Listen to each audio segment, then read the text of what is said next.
So hello guys, welcome back again sa ating YouTube channel, no, The Action Man, at sa ating programa. Ayan, big love shoutout po sa ating mga ka-action, mga kakamping nationwide, at sa lahat po ng mga viewers natin nationwide all over the world.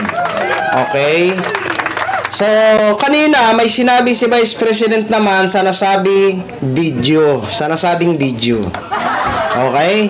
Sinabi niya o nagbintang siya na dalawa lang daw ang humahawak ng budget ng Pilipinas. Si Speaker Romualdez at ito si Congressman Saldico. Yun po ang sinabi niya. So alam naman po natin kanina na mainit nga po ang usapin sa budget hearing sa darating na 2025 sa OBP. So hindi nga po sumipot si Vice. Imbes na sumipot, ayun, nagpamidya-midya na lang. Doon na lang sa midya-midya na lang. Imbes doon siya magsalita sa loob ng Kongreso, mas pinili niya sa midya na lang siya magsalita.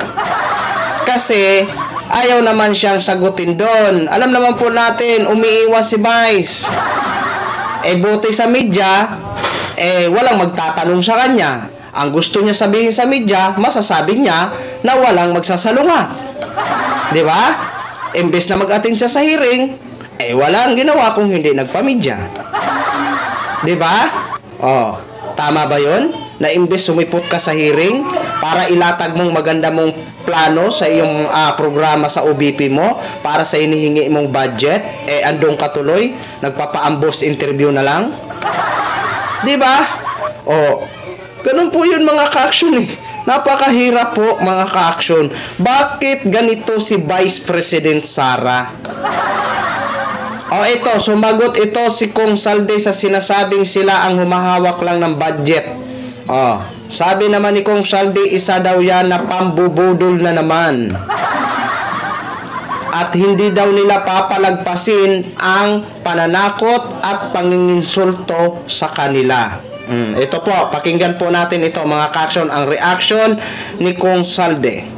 Interview ni VP, talagang diretsahan niyang sinabing ikaw lang daw at si Speaker may hawak ng budget. Yes. Una-una, again, pangbubudol na naman po yan. Napakalaking pangbubudol. Akala nila ang taong bayan, hindi matalino. Matalino po. Sasagutin po natin yan. Una-una po, ang miyembro po ng appropriations is around 139. Ang vice chair po is around 56. Ang congressman po is 300. Meron po tayong mga senador na 24. Meron pong miyembro ng Bicameral Conference Committee after the budget deliberation ng House and Senate. Meron pa pong BICAM na mag-uusap ang dalawang upper chamber and lower chamber. Almost 30 po ang nag-attend yan.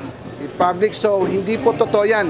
Kung nagagawa niya po yan sa Davao, sa confidential fund na lustayin in 11 days ng 2.6 or 2.9 billion, kayang-kaya niya rin yan gawin pag siya po ang nakaupo at ang kanyang mga pananakot sa aming mga kongresista, hindi na po ito dapat palagpasin. Yun lang po, mamaya prepare kami mag-meeting ho kami ng APRO, we will have a more detail for this answer. I know na medyo strained ang relationship between the House and the Vice President. And of course, parang dissuspicion nyo kanina, parang pinantangan nyo na po siyang pura, magnanakaw and all. I mean, is this the official position po ba of the entire Appropriations Committee? Or is this your own interpretation lang po doon sa inasal ng Vice President? Well, ano po yan? Common knowledge na po yan. No? Matagal na po, kahit sa Davao po, tahimik lang dahil secret marshal po sa Davao. Alam po natin yan.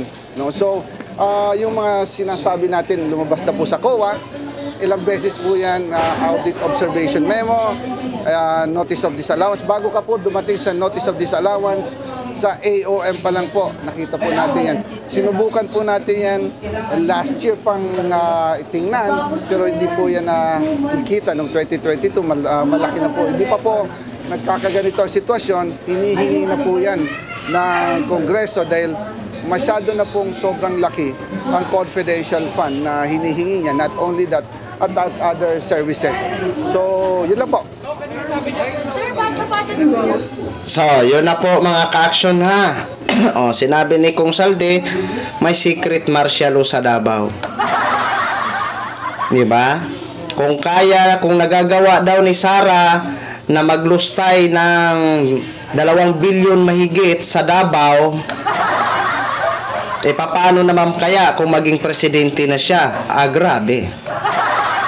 So, kung tinatawag ni Sara si Romualdez na tambaloslos, mas masaklapan sa kanya. Siya naman ang tatawagin na tambalustay. Tambalustay ng kaba ng bayan. Di ba?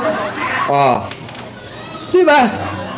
Tama lang po yan ang ginagawa ng Kongreso. Kung hindi man lang kayo nirerespeto, di ba? Kasi sa mga sagot ni Vice President, saan ba natin makikita ang respeto na sagot niya doon? Di ba wala? Napakalayo naman. Imbes na sagutin ang isyu kung ano-ano ang sinasabi. At sasabihin, pamumuliti ka.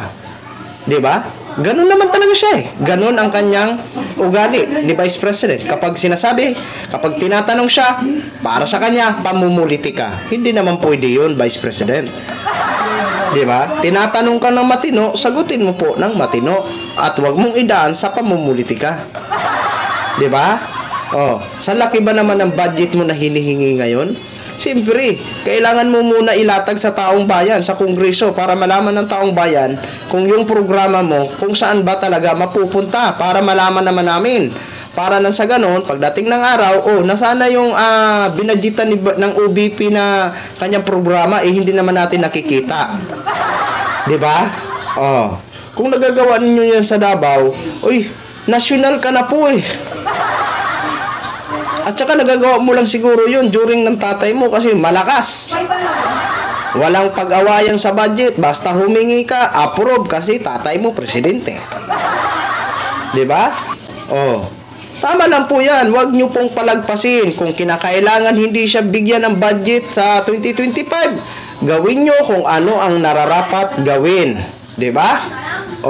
Kung ganun lang naman na wala ng pagrespeto at kung tinatakot kayo, gawa kayong gumawa ng hakbang kung anong magiging solusyon, 'di ba? Kasi ito dapat dapat naman kasi Vice President, sumipot ka. Hindi yung sa media ka magsasalita. Ito yung nagtatanong 'Di ba? Sila ang nagtatanong at dapat lang sagutin mo sa proper doon sa Kongreso. Hindi yung kung ano-ano naman kasi ang sinasabi sa media. 'Di ba? Paratang siya ng paratang. Mismo ang aligasyon laban sa kanya, hindi niya masagot ng masagot. Paratang din siya ng paratang. Paano ka paniwalaan sa paratang mo na yan? Kung ikaw mismo, ang aligasyon laban sa'yo o ang tinatanong laban sa'yo ng mga previous, hindi mo masagot-sagot. Sa tingin mo ba, makukuha mo simpatya ng taong bayan kung ikaw mismo umiiwas sa mga katanungan, sa mga previous at sa hinihingi mong budget?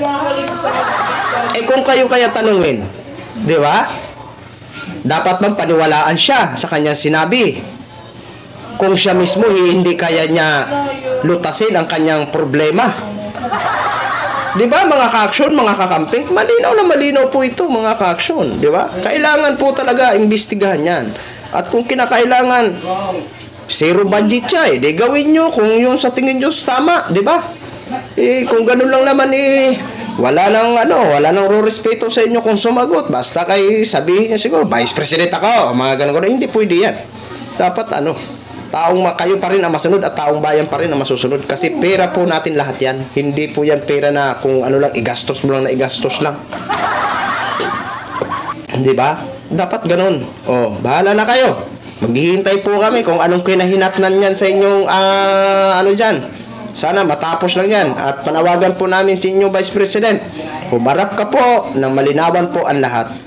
Huwag po kayo sumagot sa media kasi ang dapat nyong sagutin ang Kongreso para malaman namin na mga anak mo. Kasi ikaw po ay tinuturing namin na pangalawang ina ng Pilipinas. Natural lang na magpaliwanag ka sa mga anak mo hinggil sa budget na hinihingi mo at sa previous na mga budget na ginastos nyo. Okay? So yun lang mga ka-action, mga kakamping, no? Ayan, maraming salamat po sa ating mga viewers Luzon, Visayas at Mindanao all over the world. Ako po, ang inyong lingkod, si The Action Man. Good evening, everyone. Beautiful.